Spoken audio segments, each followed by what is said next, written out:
I was sitting in my downtown Seattle apartment reviewing code for my latest project when my phone buzzed. The message from my father cut through me like a blade. "You're selfish and dead to me. Don't contact us again." My hands trembled as I read those words. But what hurt most wasn't the cruelty.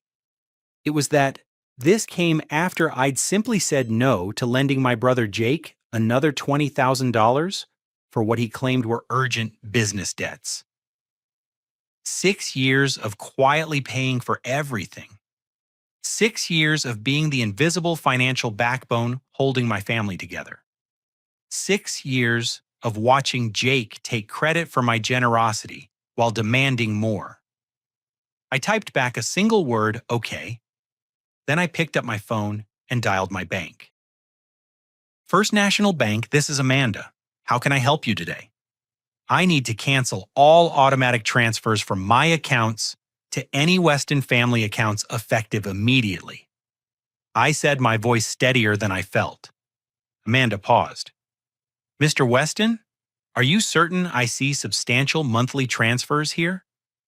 Your parents' mortgage payment of $2,800 educational payments to Seattle University for $3,200, medical facility payments for $1,700, and several other recurring transfers totaling just over $8,000 monthly. $8,000 every month for 6 years. Nearly $600,000 of my life's work flowing silently to keep my family afloat while they believed Jake was their savior. Cancel them all, I confirmed. As Amanda processed the cancellations, memories flooded back. When my tech startup sold for $12 million 3 years ago, I'd been quietly ecstatic. Finally, I could help my family properly. Dad had lost his factory job.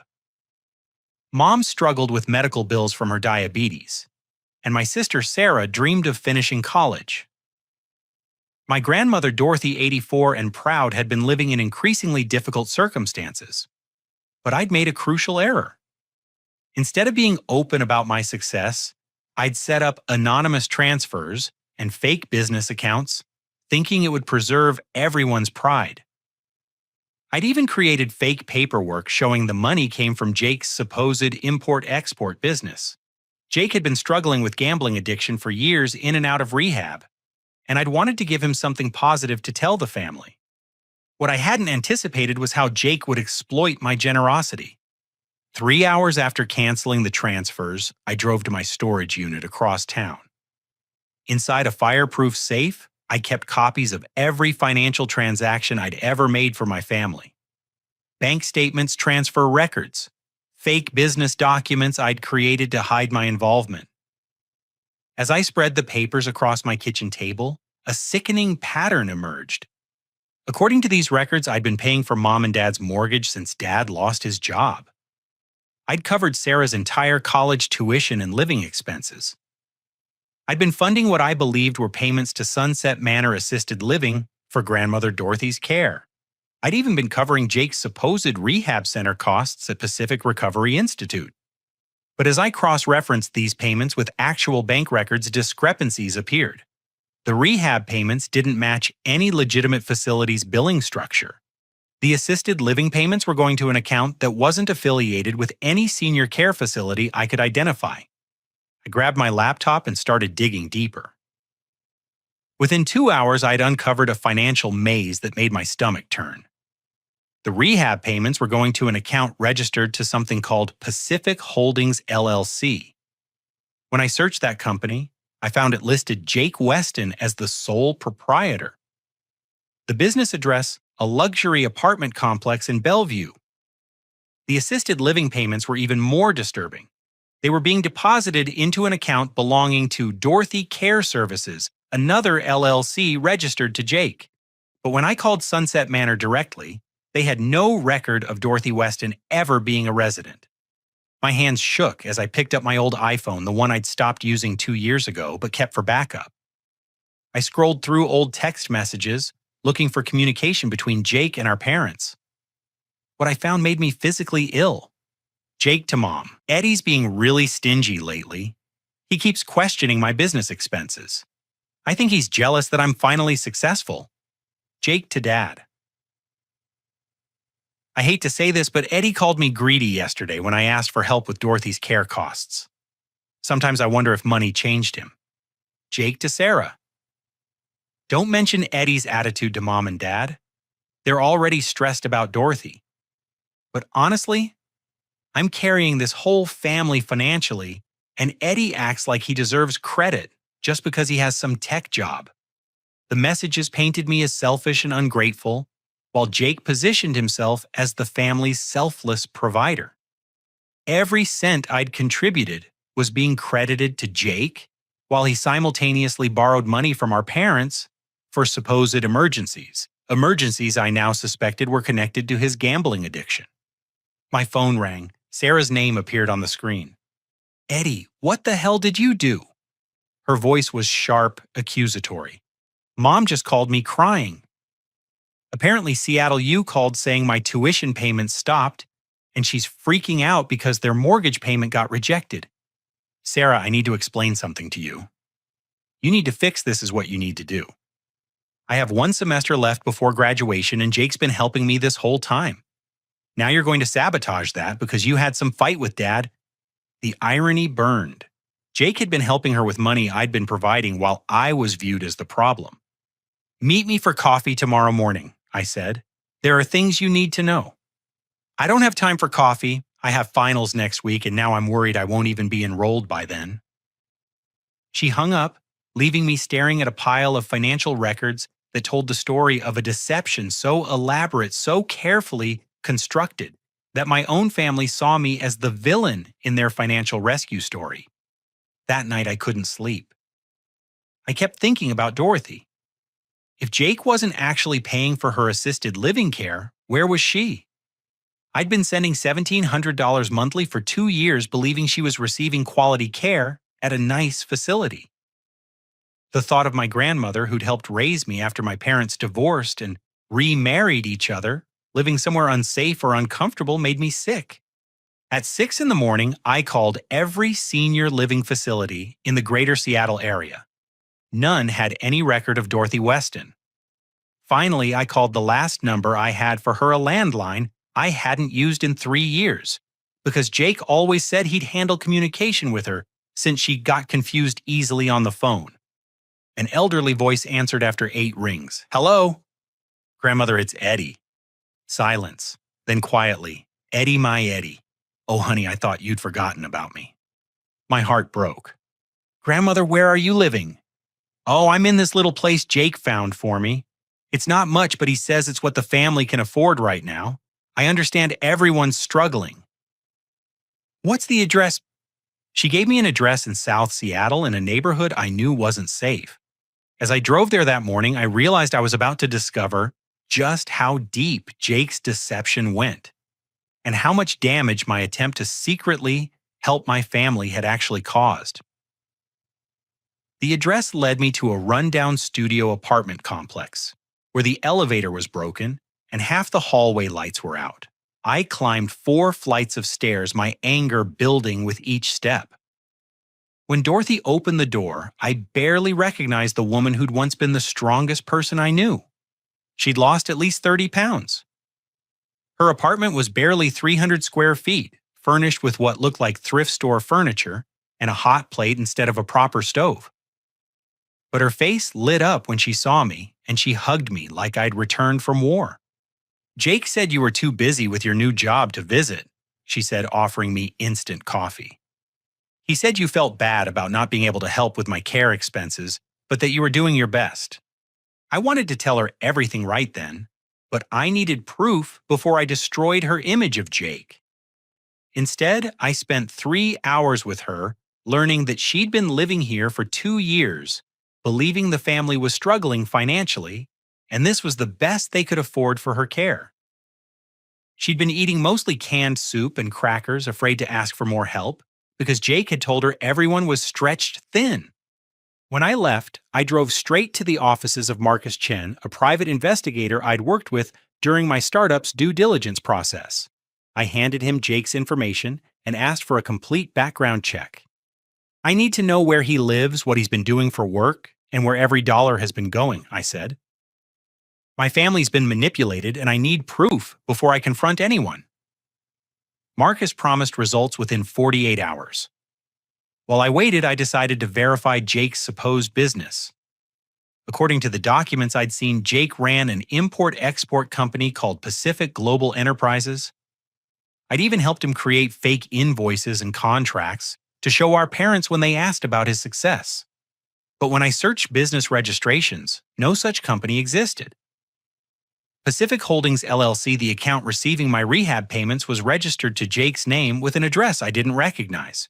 I drove to that address and found myself outside the Meridian Luxury Apartments in Bellevue, a complex where one-bedroom units started at $4,000 monthly.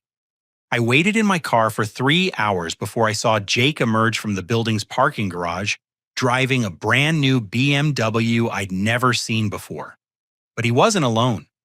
A blonde woman in her 20s was with him, laughing at something he'd said. They looked like a couple.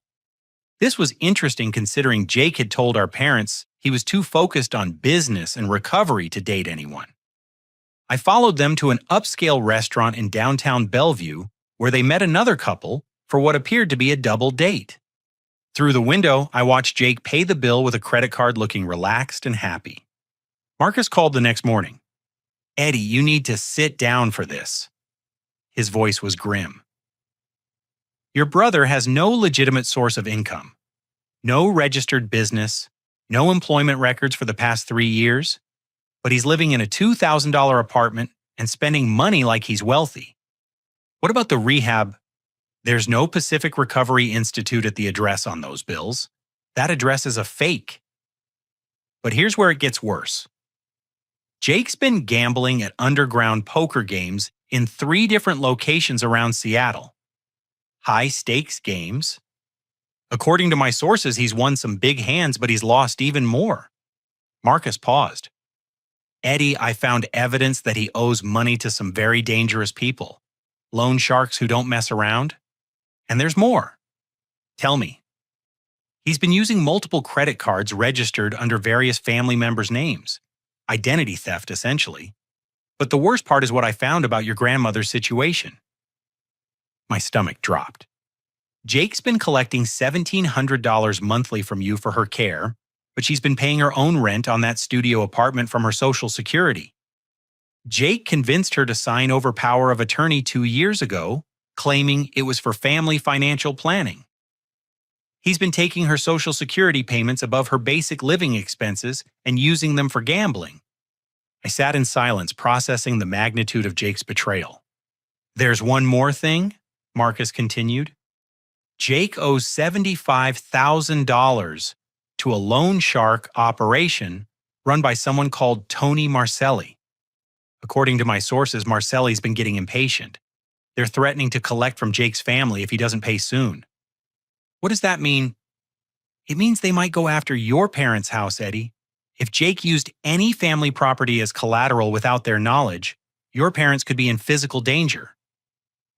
I thanked Marcus and hung up my mind, reeling.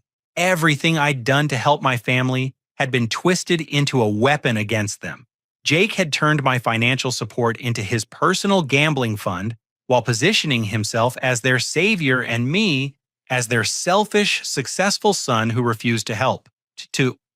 But the loan shark situation changed everything. My family wasn't just being lied to, they were in actual danger. I spent the rest of that day putting together a comprehensive file of evidence. Bank records showing my payments, Marcus's investigation results, photos of Jake's luxury apartment and expensive car, documentation proving the fake businesses. Everything needed to reveal the truth to my family. Then I drove to my parents' house for the first time in 6 months. Dad answered the door, his face hardening when he saw me. "I thought I made myself clear." "Dad, I have information about Jake that you need to see. Information about where your mortgage payments have really been coming from and about the danger your family might be in." He started to close the door, but something in my voice stopped him. "5 minutes," he said. "Then I want you gone." I spread the documents across their kitchen table, the same table where we'd shared thousands of family dinners. As I explained each piece of evidence, I watched my parents' faces change from skepticism to confusion to horror. "This is impossible," Mom whispered, staring at bank records showing payments from my accounts to theirs. "Jake showed us his business contracts. He showed us the money coming in." "Those contracts were fake, Mom. I helped him create them because I wanted you to have financial help without your pride being hurt. But I never intended for him to take credit and manipulate all of you." Dad picked up photos of Jake's apartment. He told us he was living in a small place near his work.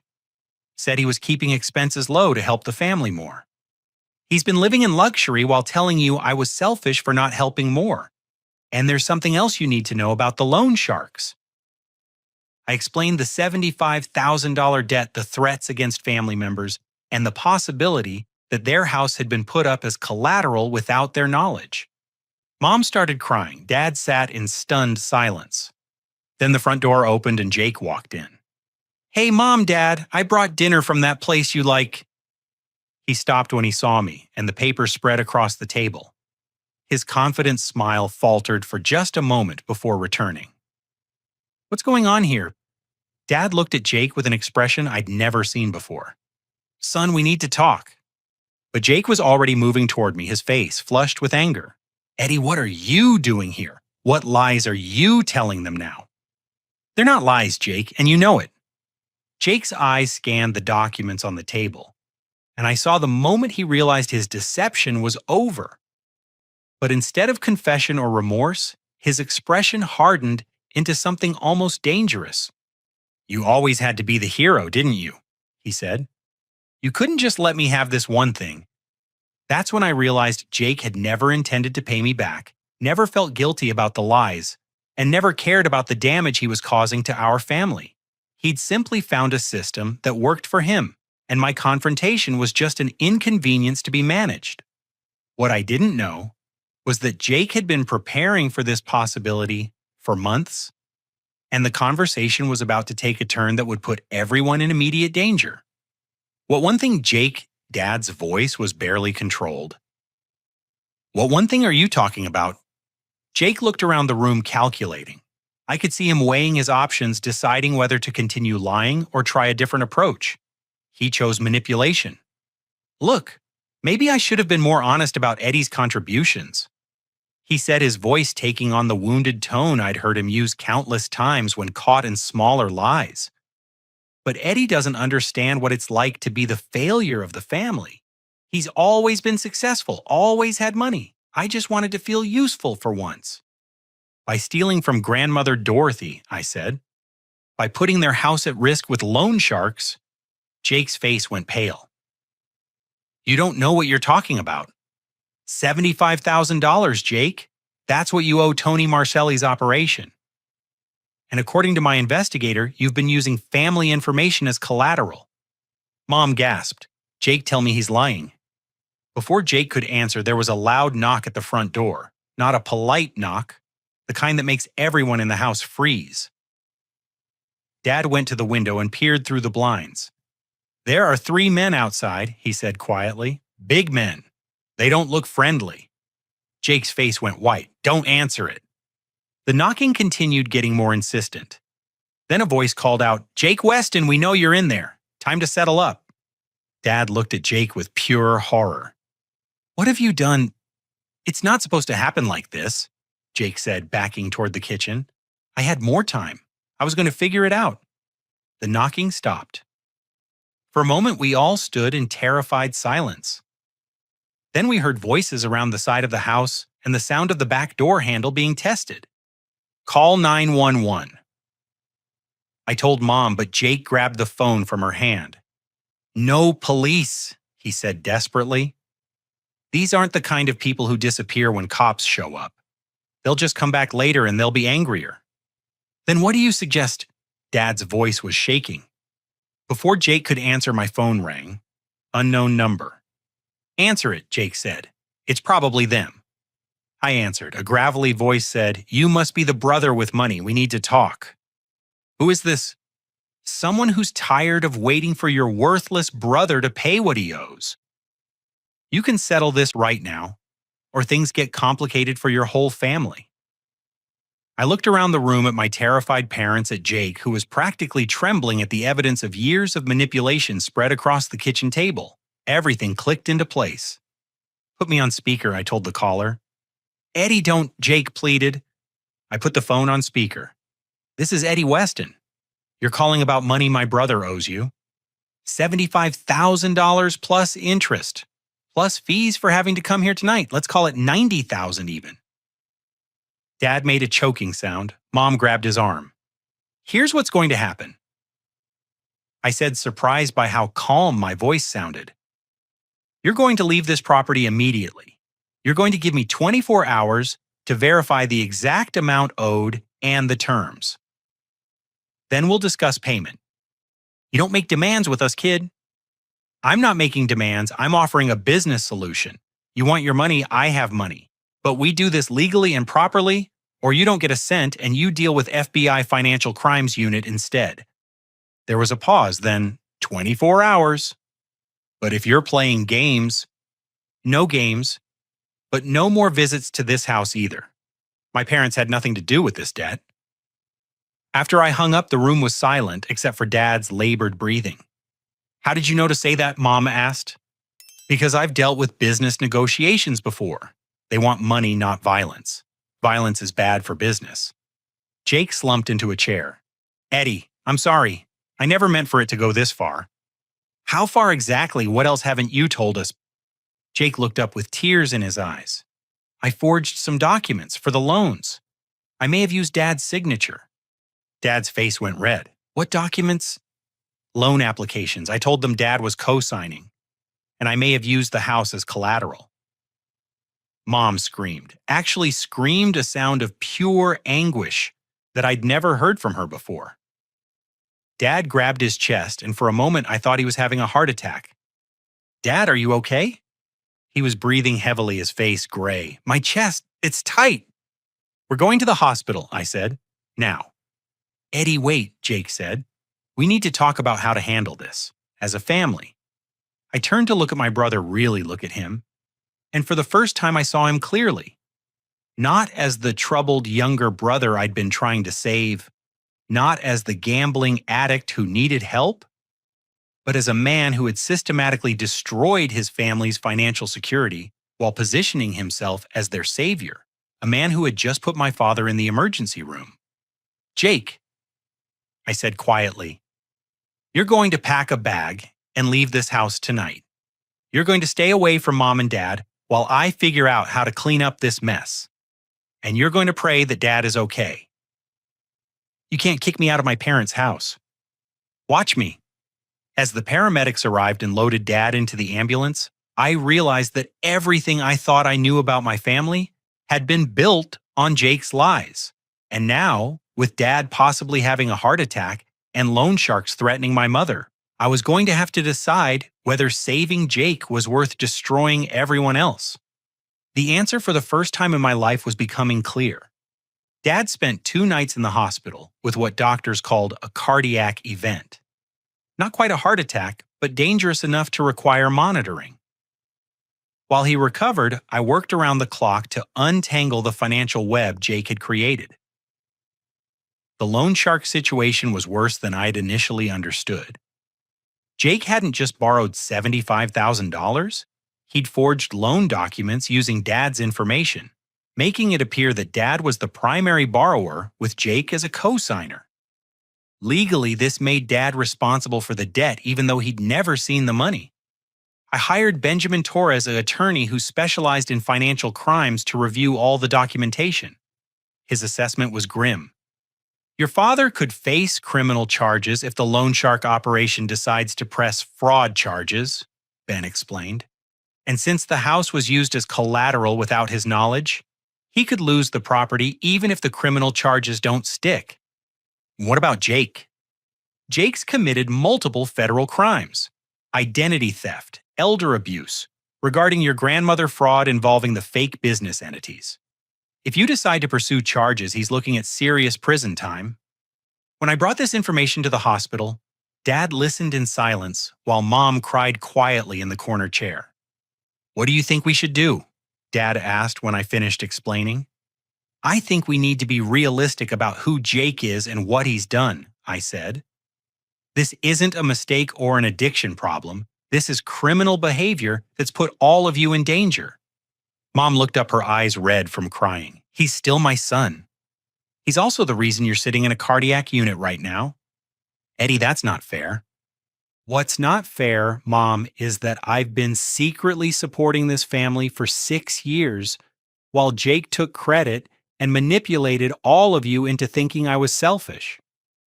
What's not fair is that Grandmother Dorothy has been living in poverty while Jake used my money for gambling and luxury apartments.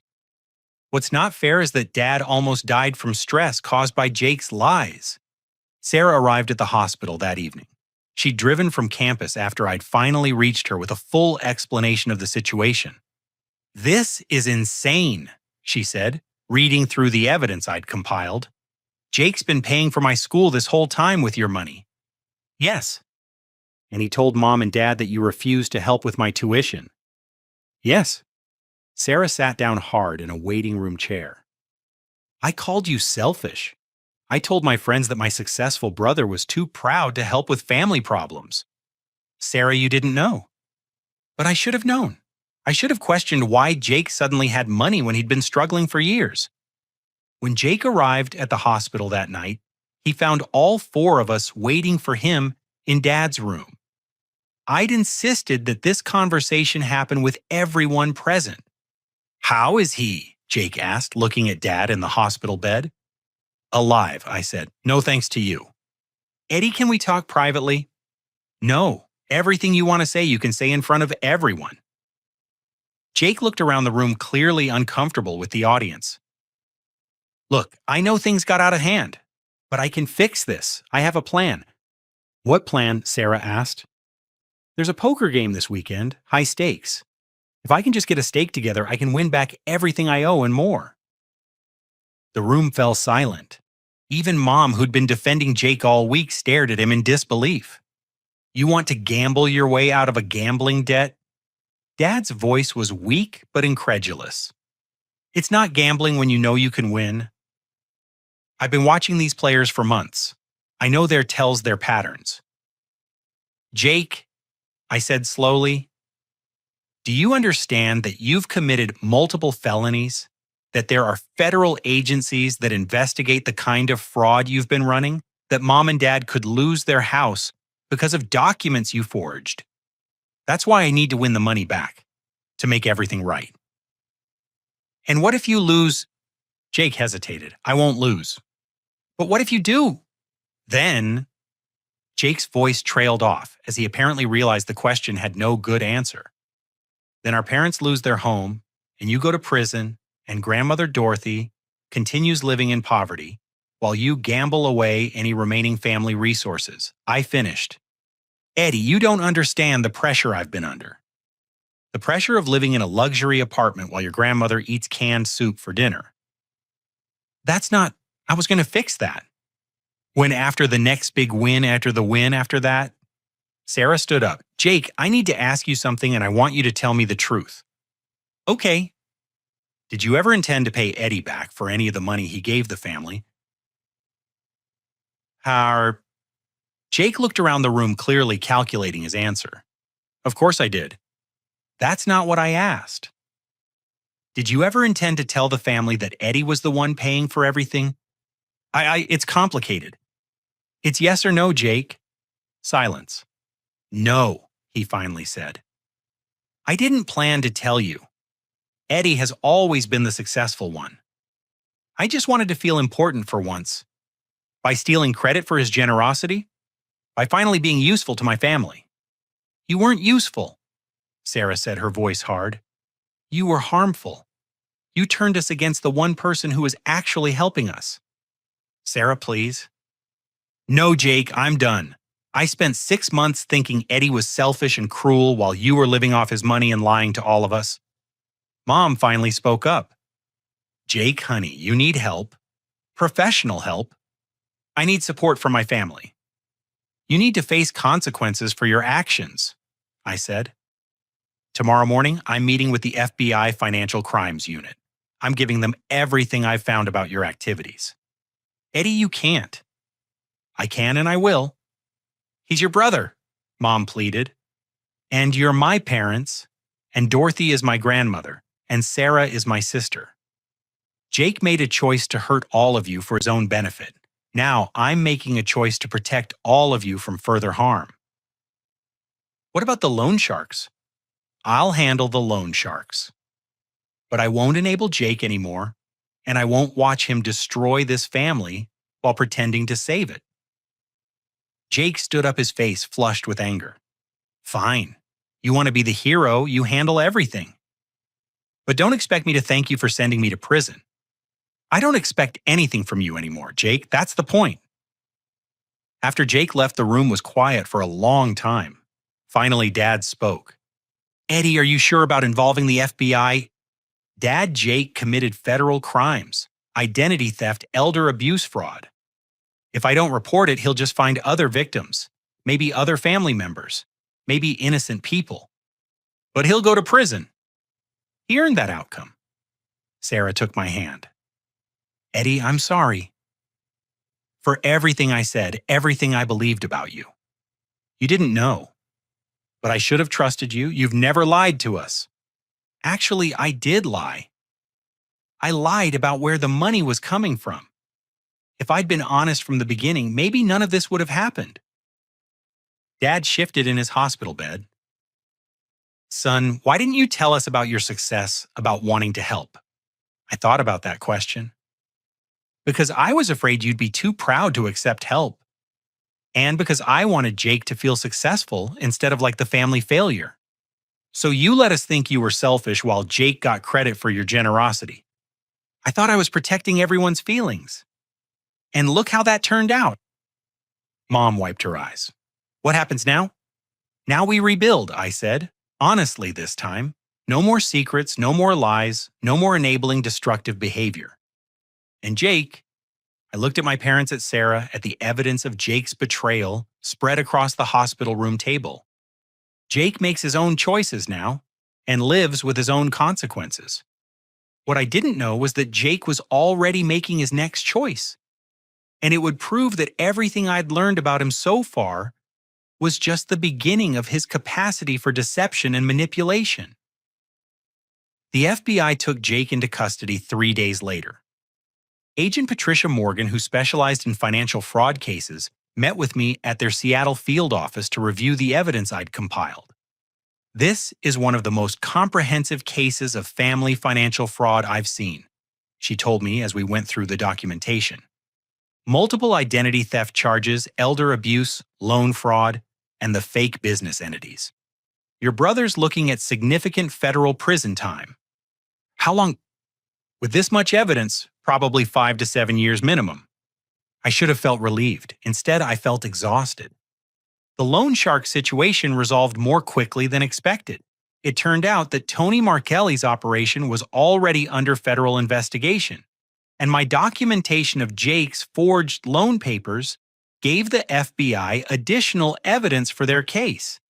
The fraudulent debt was voided and my parents' house was released from any claims. But the damage to my family ran deeper than financial fraud. Mom and Dad returned from the hospital to find their mortgage in arrears, their credit damaged by Jake's identity theft, and bills piling up from medical expenses not covered by their insurance. When I offered to help, they refused.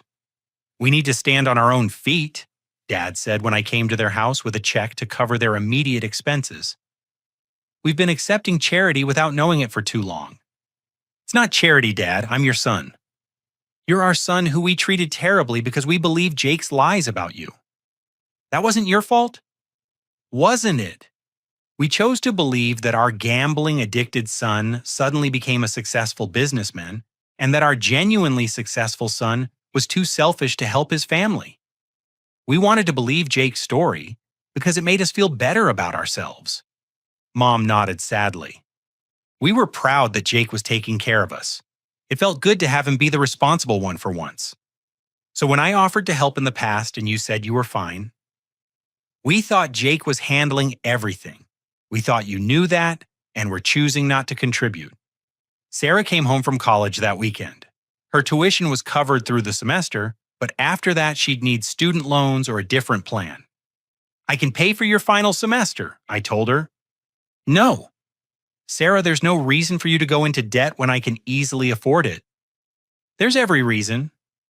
I need to know that I earned my degree, not that my successful brother bought it for me. But you have earned it. You've done all the work. With financial support I didn't know I was receiving. Eddie, I spent months resenting you while you were secretly paying for my education. I need to finish this on my own terms. That same day I drove to Dorothy's studio apartment with a different proposal. Grandmother, I'd like you to come live with me. I said after we'd talked for an hour about what had really been happening with the family finances. Oh, honey, that's sweet, but I couldn't impose. It's not imposing. I have a large house, and I've been rattling around in it alone since my divorce. You'd actually be helping me. What about Jake? He said he was working on getting me into a nicer place. I took her hand gently. Grandmother, Jake is going to prison. He's been lying to all of us for years, and he's been stealing your Social Security money. Dorothy was quiet for a long time. Then I wondered why I never seemed to have enough money for groceries. Jake always said inflation was making everything expensive. Come home with me today, please. She looked around her tiny apartment at the hot plate and the secondhand furniture and the thin walls that let in noise from neighbors at all hours. All right, she said, but I pay my own way. I won't be a burden. You could never be a burden. 2 weeks later, Jake called me from jail. I almost didn't answer. Eddie, I need to talk to you. I'm listening. I have information about something that could help the family, but I need a favor first. What kind of favor? I need you to bail me out. Just temporarily. There are things I need to handle before the trial. Jake, you're facing federal charges. There's no bail for what you did. There could be if you vouched for me. Told them I wasn't a flight risk. Are you a flight risk? Silence. Jake, Eddie, there are people who are going to be very unhappy when they find out I can't pay them back. People who don't care that I'm in jail. What people? Other people I owe money to, not just Tony Marcelli's operation. My stomach dropped. How much money, Jake? It's not about the money. It's about information I have. Information that could hurt other people if it comes out in the trial. What kind of information? Eddie, just get me out of here. I'll explain everything. Tell me now. There's a woman, Crystal. She's been involved in some of my activities. If the FBI finds out about her, she could go to prison too.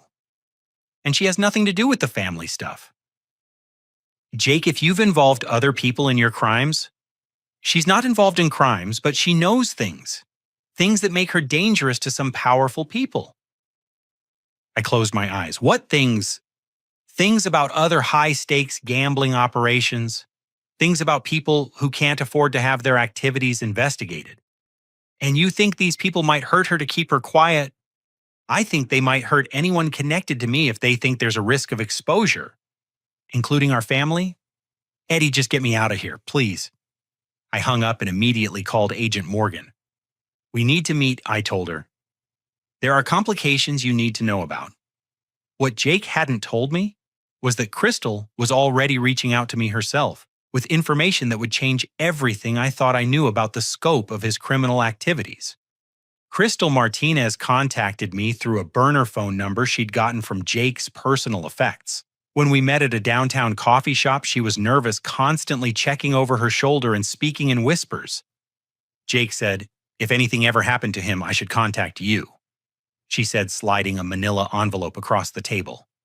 He said you were the only family member he trusted to handle things right. What's in the envelope? Evidence, recordings, photos, bank records, proof of things that go way beyond what Jake did to your family. I opened the envelope carefully.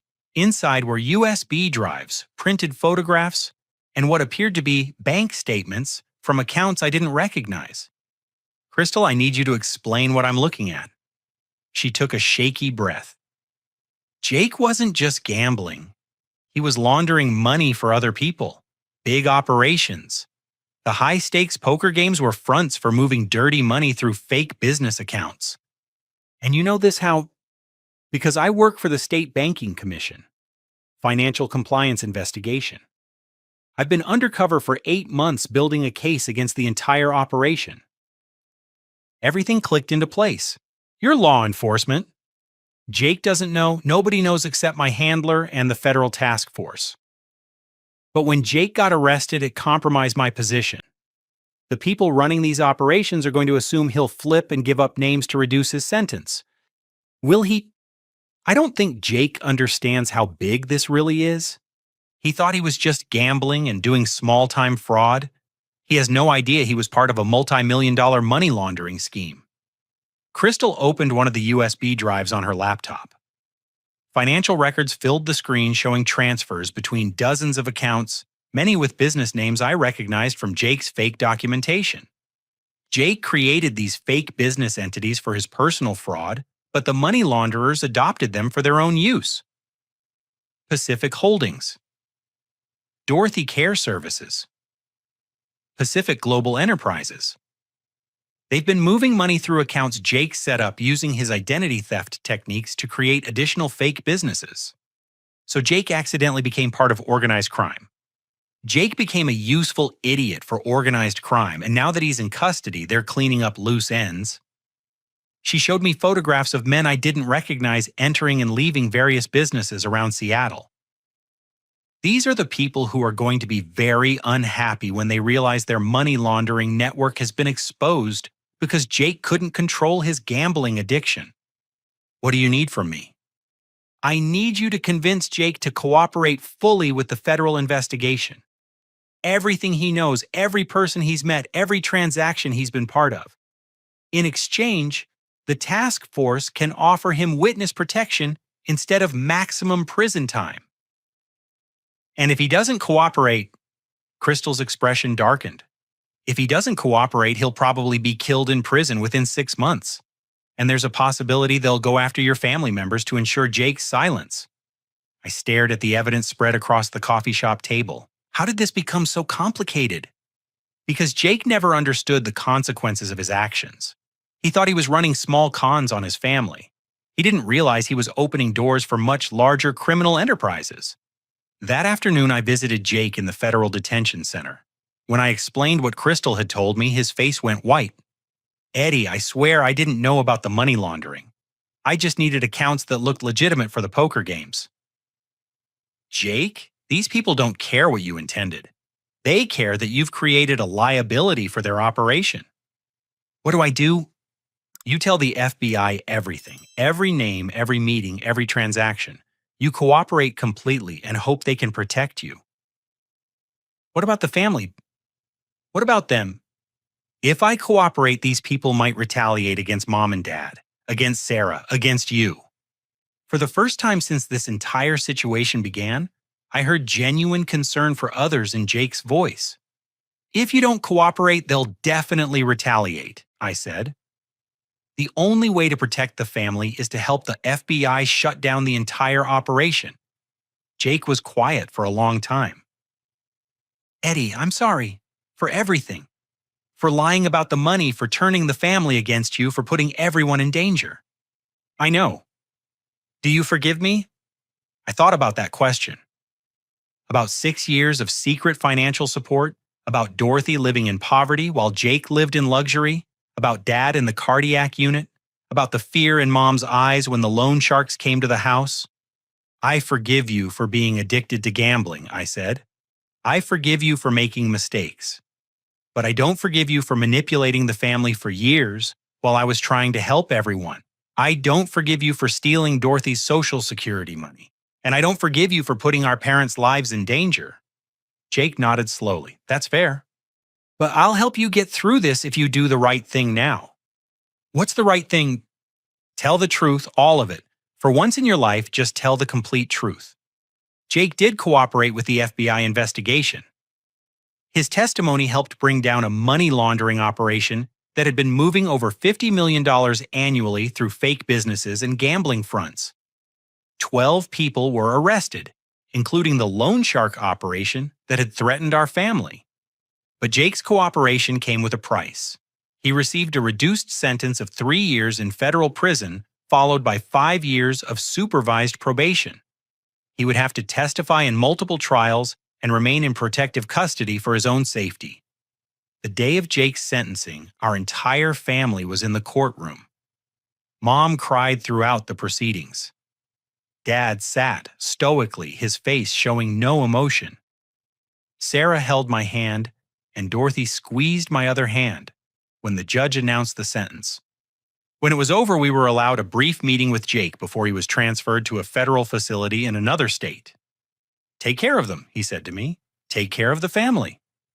They're not your responsibility anymore, Jake, and they're not mine either. They're adults who can take care of themselves. But if they need help,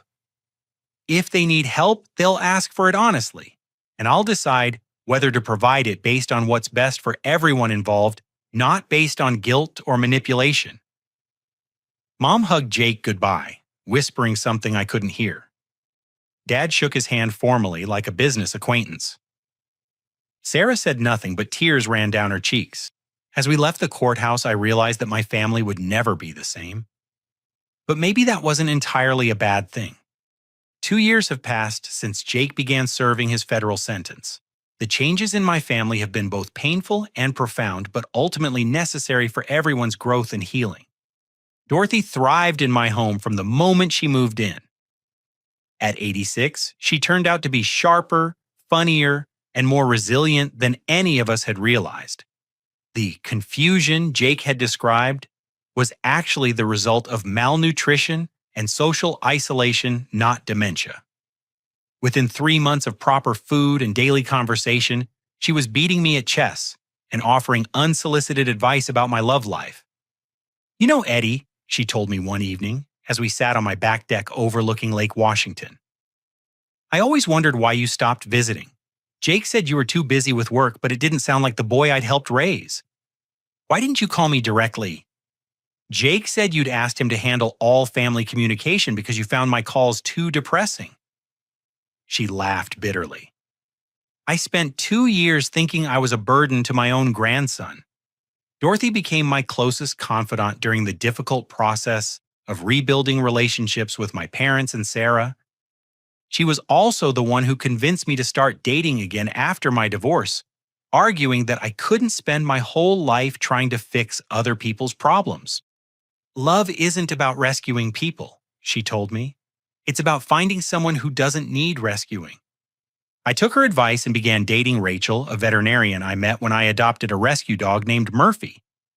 Rachel knew nothing about my family's financial situation, my tech success, or the complicated history with Jake. She liked me for who I was, not for what I could provide.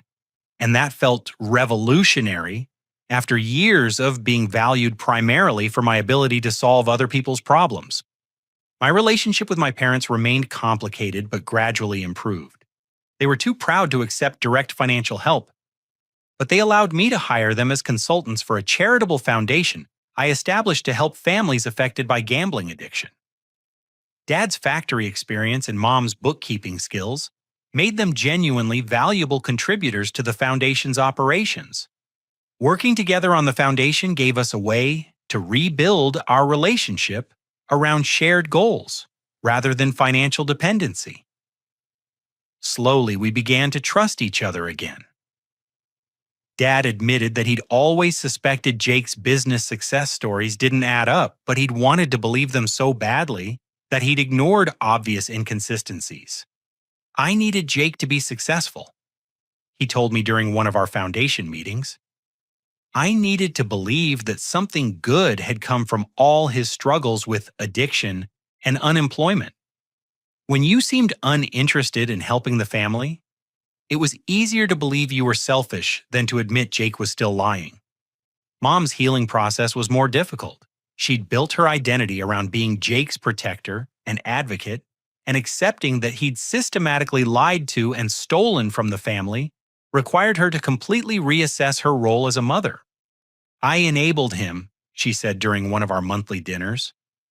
"Every excuse I made every time I convinced your father to give him another chance, every time I blamed his problems on his addiction instead of his choices, I enabled him to hurt all of you." You loved him? I replied. That's not the same as enabling him. Isn't it if I'd insisted on accountability years ago? Maybe he never would have escalated to stealing Dorothy's Social Security money or forging your father's signature on loan documents. Mom started attending Al-Anon meetings for families of addicts and slowly began to understand the difference between supporting someone's recovery and enabling their destructive behavior. It was painful to watch her work through years of guilt and self-blame, but necessary for her own mental health. Sarah's journey was perhaps the most inspiring. She took out student loans to finish her final semester of college, worked 2 part-time jobs to cover living expenses, and graduated with honors despite the emotional upheaval of Jake's arrest and trial. She refused my offers of financial help throughout the process, determined to prove to herself that she could succeed independently. I need to know that my accomplishments are mine, she explained when I offered to pay off her student loans after graduation. For too long, I thought I was succeeding because of Jake's support. Now I need to succeed because of my own efforts. Sarah got a job with a nonprofit organization that provides financial literacy education to low-income families. Her experience with our family's situation made her passionate about helping others recognize and escape financial manipulation. She was the first family member to visit Jake in prison. When she returned from that visit, she was quiet for several days before finally talking to me about it. He's different, she said. Calmer, more honest. Prison has been hard, but he's finally taking responsibility for what he did. Do you think he's genuinely changed? I think he's genuinely trying to change. Whether that lasts when he gets out, we'll see. Jake and I exchanged letters occasionally.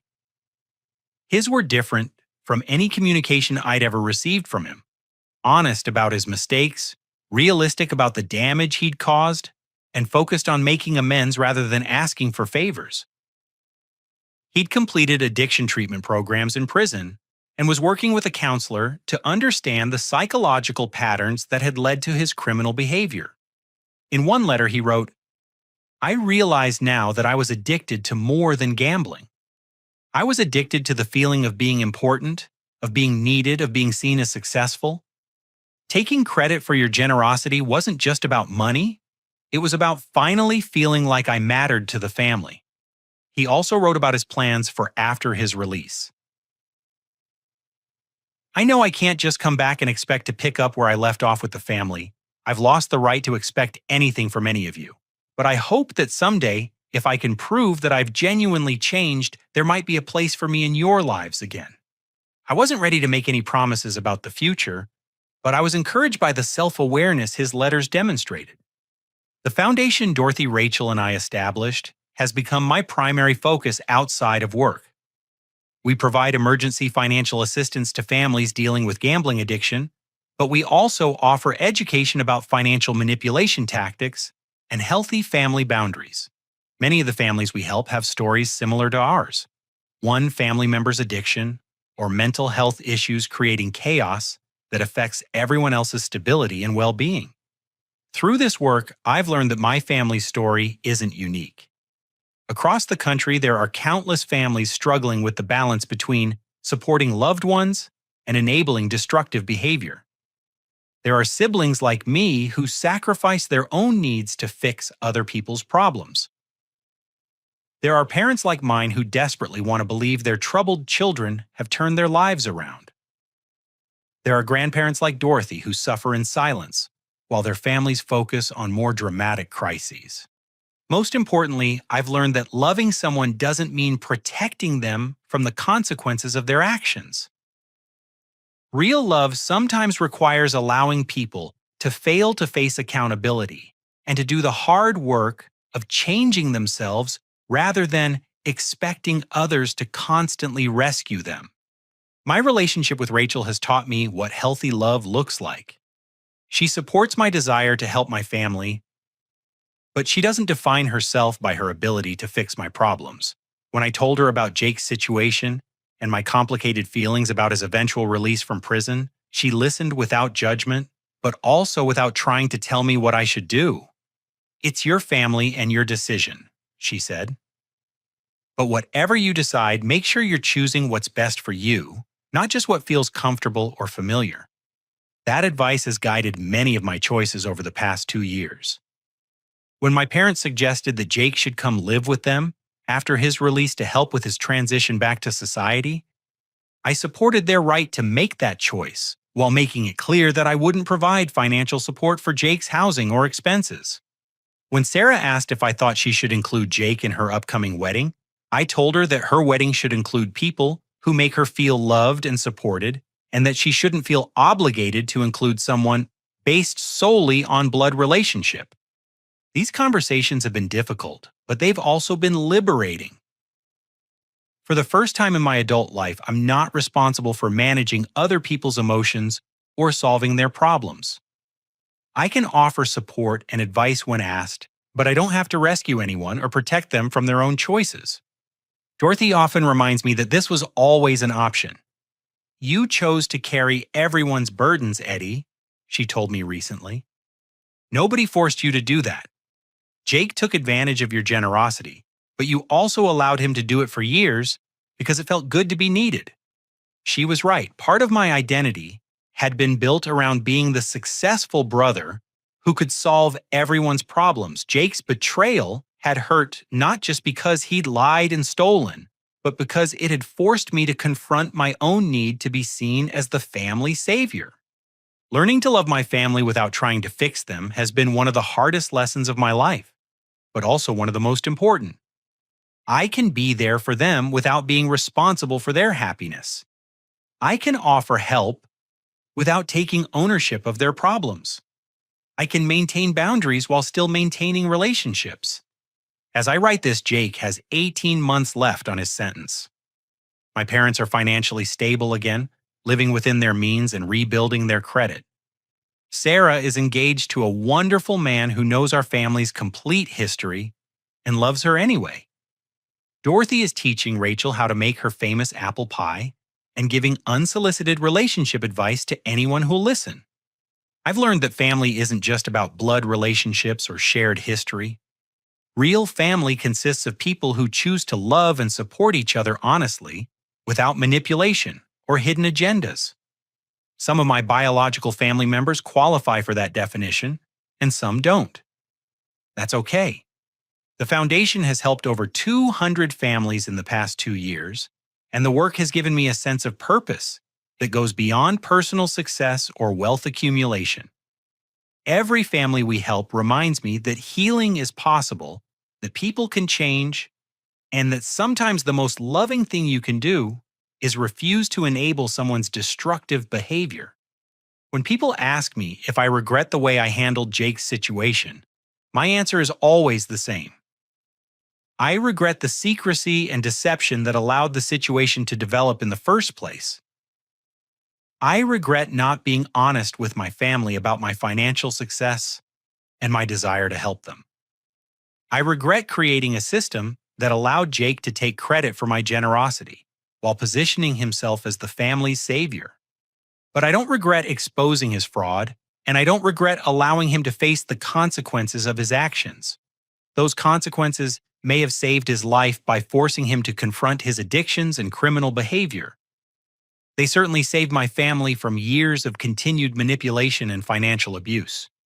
The most important lesson I've learned is this: you can't love someone into changing. You can't sacrifice enough, give enough money, or make enough excuses to transform someone who isn't ready to transform themselves. The most loving thing you can do for someone engaged in destructive behavior is to stop enabling them and start requiring accountability. Love without boundaries isn't love, it's codependency.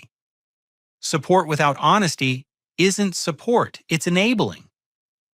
Family loyalty that requires you to ignore harmful behavior isn't loyalty, it's complicity.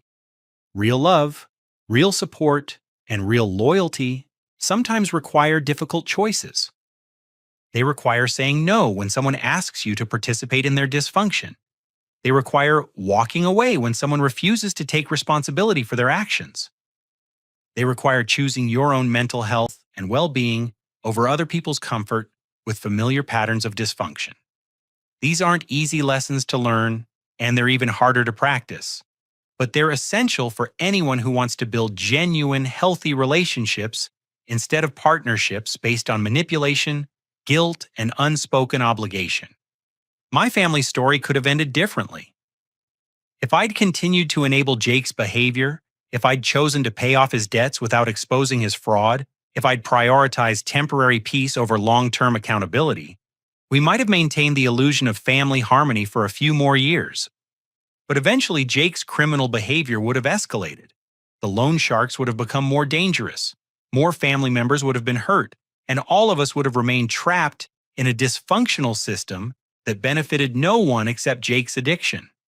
Instead, by choosing truth over comfort, accountability over enablement, and healthy boundaries over false peace, we gave everyone in our family the opportunity to grow, heal, and build genuinely healthy relationships.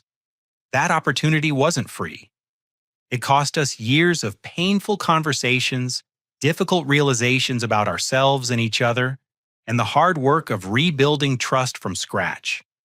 But it was worth every difficult moment because it gave us the chance to love each other honestly for the first time in years.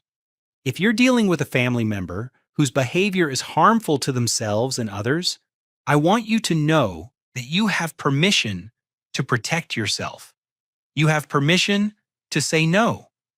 You have permission to stop solving other people's problems and start focusing on your own well-being. You have permission to love someone from a distance if that's what's necessary for your mental health. Most importantly, you have permission to believe that you deserve relationships based on mutual respect, honesty, and genuine care, rather than manipulation, guilt, and obligation. Setting boundaries with family members who engage in destructive behavior isn't cruel, it's necessary. It's necessary for your own well-being, and it's often necessary to create the space that person needs to recognize the need for change. Sometimes the most loving thing you can do for someone is to stop protecting them from the consequences of their choices. Sometimes walking away creates the opportunity for real healing to begin. And sometimes, as painful as it is to admit, the family you choose is healthier and more loving than the family you were born into.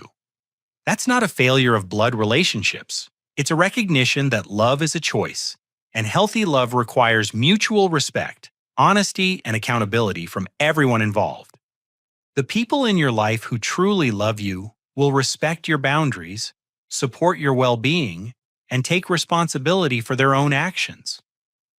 The people who respond to your boundaries with anger, guilt, or manipulation are telling you everything you need to know about the true nature of your relationship with them. Listen to what their actions tell you, not what their words promise you. Trust your instincts about what feels healthy and what feels destructive. And remember that you can't love someone into changing, but you can love yourself enough to stop participating in their dysfunction. That's the hardest and most important lesson I've learned from my family's journey through financial fraud addiction and the slow process of rebuilding trust and healthy relationships. I hope it helps you navigate your own journey toward healthier, more honest relationships with the people you love. Have you ever had to set difficult boundaries with family members to protect your own well-being? How did you navigate the balance between love and accountability in those relationships? I'd love to hear your thoughts and experiences in the comments below. If this story resonated with you, please like this video and consider sharing it with someone who might benefit from hearing about the importance of healthy boundaries in family relationships. Don't forget to subscribe for more stories about overcoming family challenges and building stronger, more honest relationships. Thank you for listening. And remember that you deserve relationships built on genuine love, respect, and mutual support. Don't settle for anything less.